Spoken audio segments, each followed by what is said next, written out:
Anemia adalah penurunan angka eritrosit, hematokrit atau hemoglobin. Anemia dapat terjadi sementara atau dalam jangka panjang. Secara garis besar, anemia terjadi akibat 3 kondisi, yaitu produksi sel darah merah yang kurang, kehilangan darah secara berlebihan, dan hancurnya sel darah merah yang terlalu cepat. Anemia pun terbagi beberapa jenis. Jenis anemia yang umum terjadi berdasarkan penyebabnya yaitu anemia akibat kekurangan zat besi. Kekurangan zat besi membuat tubuh tidak mampu menghasilkan hemoglobin. Kondisi ini bisa terjadi akibat kurangnya asupan zat besi dalam makanan atau karena tubuh tidak mampu menyerap zat besi, misalnya akibat penyakit celiak. Anemia pada masa kehamilan. Dampak anemia pada masa kehamilan dapat dirasakan oleh ibu dan bayi.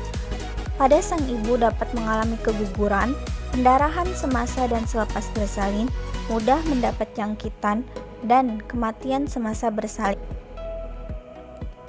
Penderita anemia biasanya mengalami beberapa gejala berupa lemas dan cepat lelah, sakit kepala dan pusing, sering mengantuk, misalnya mengantuk setelah makan, kulit terlihat pucat dan kekuningan, detak jantung tidak teratur, nafas pendek, nyeri dada, dingin di tangan dan kaki.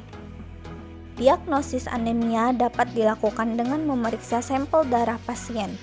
Kadar hemoglobin normal pada darah tergantung pada usia, kondisi, dan jenis kelamin. Seseorang bisa dikatakan menderita anemia bila kadar hemoglobin berada di bawah angka berikut. Pada anak-anak 11-13 gram per desiliter, pada ibu hamil 11 gram per desiliter, pada laki-laki 14-18 gram per desiliter, dan pada perempuan 12-16 gram per desiliter.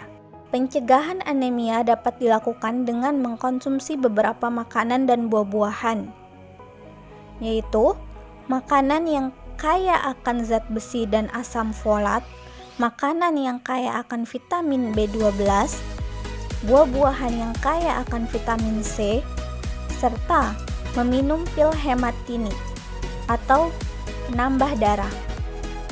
Untuk mengetahui apakah asupan nutrisi Anda sudah cukup, berkonsultasilah dengan dokter spesialis gizi.